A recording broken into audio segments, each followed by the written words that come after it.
the true happiness really is, it's just connections. It's simply the relationships that you have and doing those things with those people. And that's what truly brings happiness. And then just finding peace within yourself too, right? Like being able to have that relationship with yourself where you can truly be with yourself and want to be there.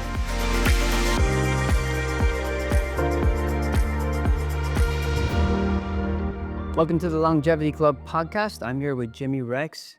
Jimmy, thanks for joining us. Welcome to Costa Rica. Yeah, it's a pleasure. Thank you for having me down here. Is your first time here? No, I've been here before. A couple of years ago, I came down actually to do ayahuasca here in the jungle about 5-6 years ago. And then I came down, a buddy was having his 40th birthday. And, I have this theory in life, with your closest friends, you got to show up in life. And so I was actually doing this charity event in LA, and I had to be somewhere 2 days later back in Utah, where I'm from. And but I flew down for like 24 hours, went to Santa Teresa. Yep, Santa Teresa. We did some surfing and flew out. So I've been here. This is my third time. Amazing. Where do you do the ayahuasca? I don't remember exactly. It was in the middle of the jungle. I've actually been here one other time. I came with a buddy one time, but I don't remember.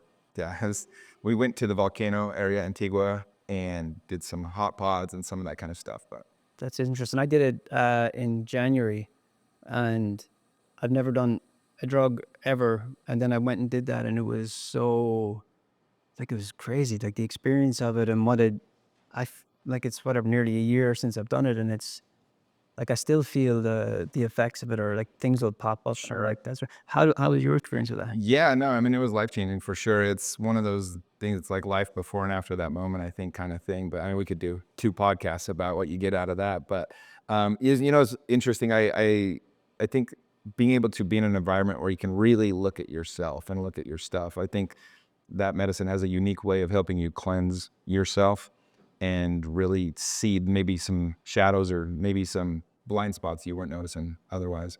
That's interesting. That's interesting. I've found the same thing. So, how would you describe yourself? You are a life coach, or how would you put that? Yeah, I mean, more so. So I'll just kind of explain what I do now. So I have a men's coaching group called We Are the They.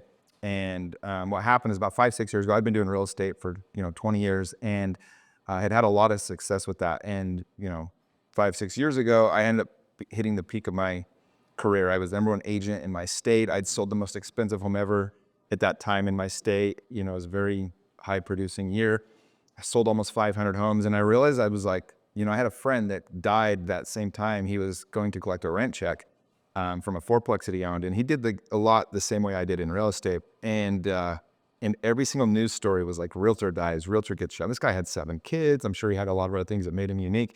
And I just remember thinking, like, man, if my whole story was that I was a realtor, like, I don't know, part of that would make me sad. And so that day, I also recognized I had a really beautiful career and thing that I'd built up. And so I was like, I just kind of started this process of trying to figure out what I would do next if I ever didn't do real estate. And even the thought of not doing real estate was almost like stupid, because it's literally the peak of my career.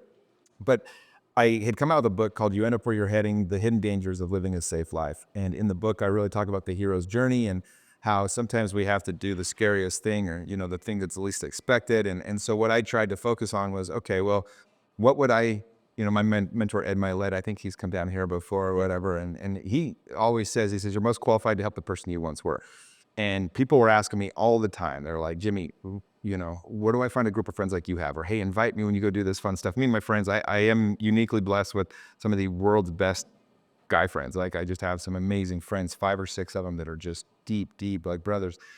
And so I realized, I'm like, oh, I'm really good at helping people connect, like men, with each other and become friends. And all my friends, dozens of them, I'd thrown over 200 parties and events as a realtor. That was kind of how I built my business, was throwing events or vacations together, things like that. And so I had really discovered how to help people connect. And so I said, well, that's what I need to do. And, we had the pandemic and all that. And so people quit hanging out. They didn't have these community places like they used to. And Isolated them. yeah, and so it really opened up this vacuum where I was able to, so I just launched, I just took all the most impactful things I'd ever learned. I'd gone to a lot of seminars, conferences, events, been spending 20 years doing it. I'd read probably 300 or 400 books on self-development. I just took all the best stuff I ever learned and I threw it all into this program and started again, what's called We Are the They. And so it's a community to help men find themselves, connect to themselves, and connect to others. Do you think it's ingrained into men to like just not talk to each other about real stuff? For sure. Yeah, I mean, it's, and look, and it's tricky because it's like, the masculine needs to be able to be that safe place so that the feminine can be in her power and just be free and everything else. But ultimately, I think a mistake that some people make, men, it's they've been vulnerable, too vulnerable, or they've been too weak with people that were depending upon them maybe. And so they were punished for that. Right. And so this is why men's groups are so important, because you need a place where you can be vulnerable, you can be authentic, you can let people know what's really going on, um, and still be able to, hold that place for your woman in your life to be able to feel safe for herself and stuff too. Because the mistake I see a lot of people with vulnerability nowadays is like they'll go be vulnerable, but then they don't do anything about it, or they make the people around them feel unsafe. And so like the key is like find people that you can absolutely fall apart with, but then they're going to be like, okay, now we're going to do something about it. Now we move forward. Now we're going to, and so it's really been difficult for men to do that because they've been punished for it, or they don't know how to do it. I notice that a lot of times people don't even know what vulnerability looks like. A lot of times they don't know what it looks like to be authentic. And, I do an exercise with my guys the first weekend. They all come together. We get 50 guys per group, and we all get in a big circle, and I read off a series of like 50 questions, and if it relates to them, they take 2 steps into the circle. And I've set the container up already by being vulnerable myself and sharing things. I have a couple other speakers that were with previous groups come in and share their stories, so the group's kind of set up for like, wow, this is a safe place to be vulnerable. And by the time you ask enough questions, right, you start asking questions like, at first maybe like if you've ever been divorced or whatever, or if your parents were divorced. Then you get into more vulnerable stuff like if you've ever woke up thinking today might be your last day, step in the circle. And then I said, if you've had suicidal thoughts in the last 6 weeks, step in the circle. And there's always, a handful of guys. And it really just allows people to see that A, my problems aren't unique. B, I'm not alone. Like other people are going through this. And a lot of people never even know that. And so by helping guys feel that and experience that, all of a sudden it's not this scary thing that I have to take on by myself. And they do open up and they talk about what's going on.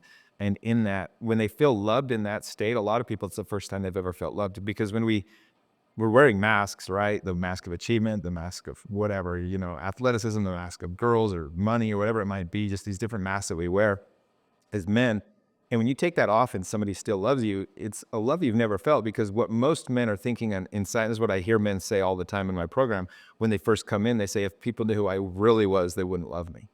And that's what every guy is thinking underneath. And so when you're able to remove that mask and feel loved in that state, for a lot of people, it's the most love they've ever felt.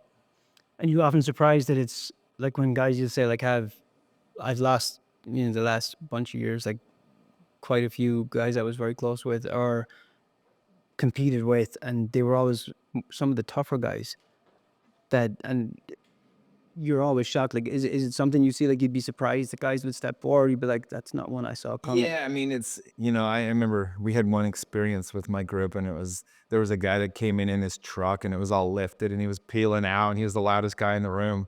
And then all of a sudden, that was his mask. He always had to be that guy. And when we peeled it away and just said, hey man, like, you're just enough. Like, you don't actually have to put on this persona to feel loved.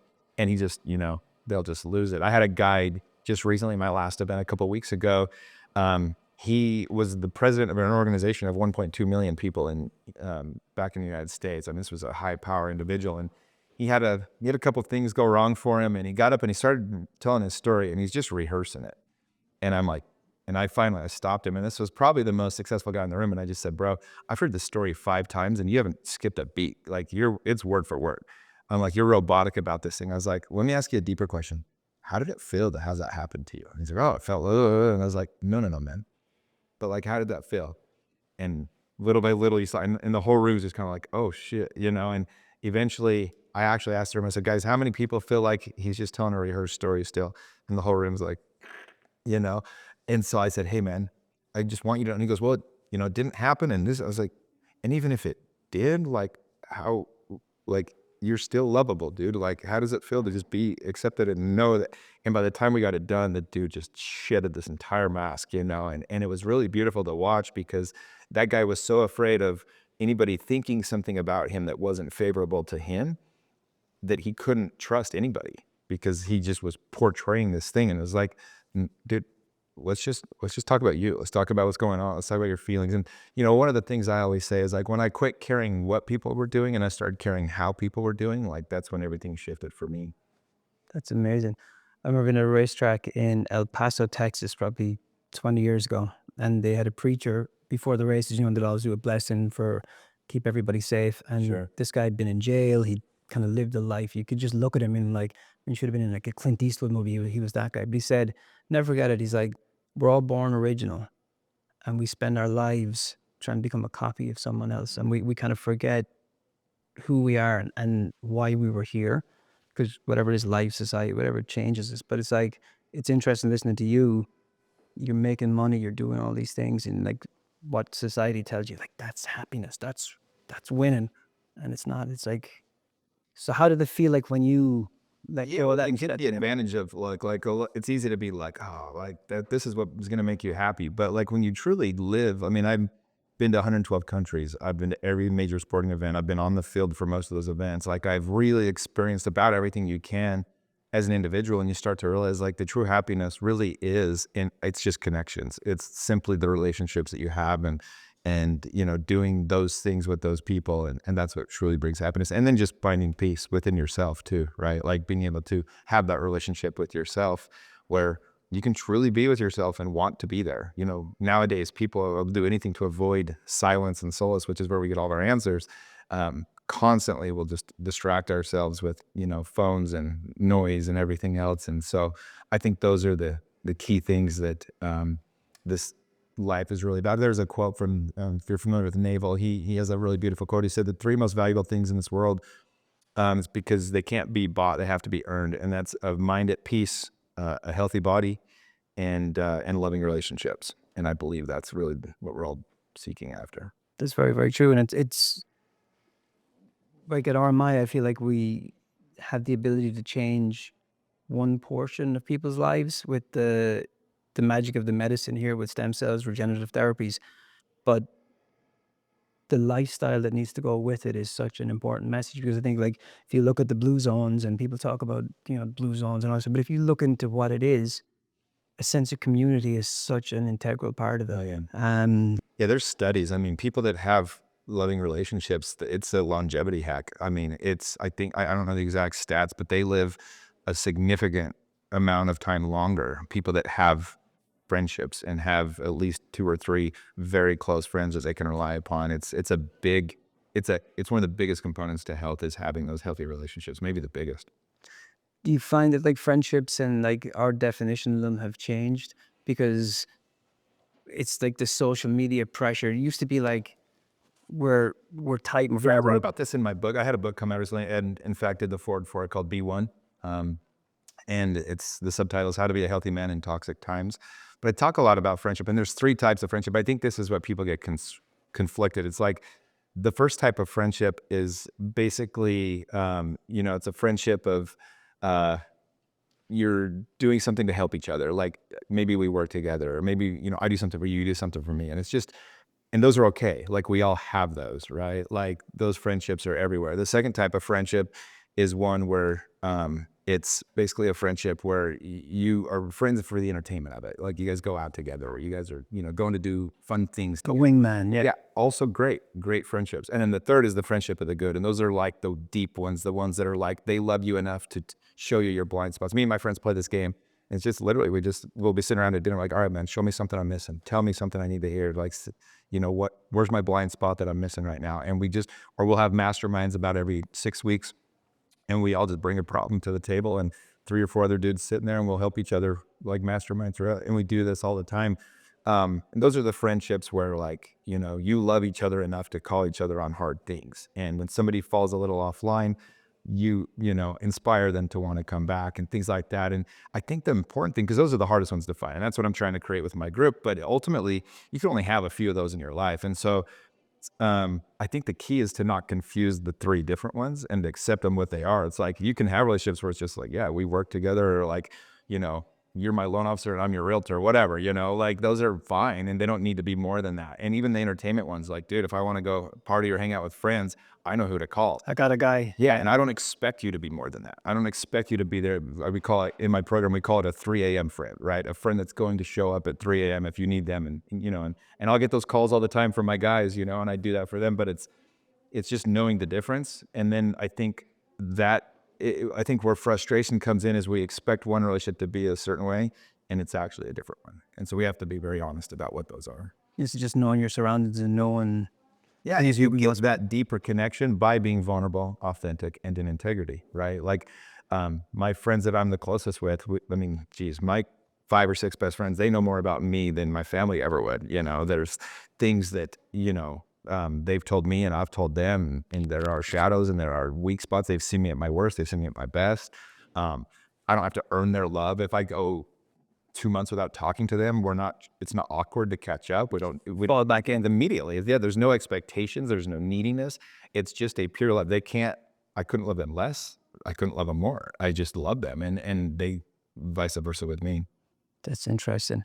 So if you could say one thing to like somebody, like a little bit of advice, like to anybody who's watching this, like they're probably the first person they see in the morning is themselves in the mirror. What's the first piece of advice you give to somebody that wants to start a journey of change or to move out of where they are right now? Yeah, I think there's a couple, as you're getting started, I think number one, the first question I ask anybody that joins my program is, if everything were to go right in your life for the next 5 years, what would your life look like?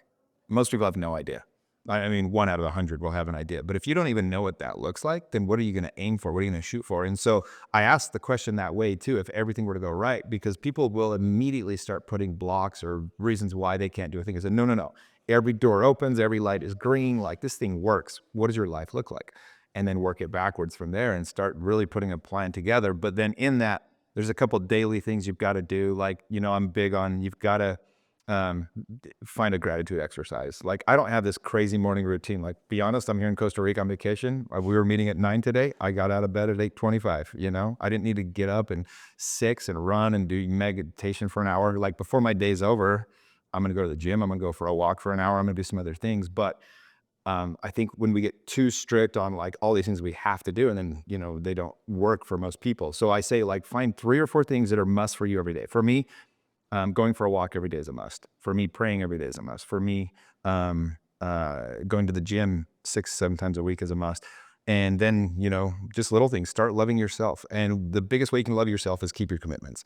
So like, if you set an alarm for 7 a.m., get up at 7, like I purposely knew today I was sleeping in, so I did not set an alarm. I knew I'd be up by that time. But the point is like, I think we're too hard on ourselves. And anytime you set a goal or a vision of something you're going to do, and you don't do it, well, you lose confidence. You're like, oh, I don't do what I say I'm going to do. And so like, it's very important to me, if you're going to do something, say you're going to do it, then you got to do it. And that's where confidence builds. So if you're honest with yourself, that kind of message will spread into the rest of your life. Yeah, just keeping your commitments to yourself. That's really, confidence is 100% built on keeping commitments to yourself. And then all of a sudden you go, I'm pretty good at stuff. I can do some things. Like, things work for me.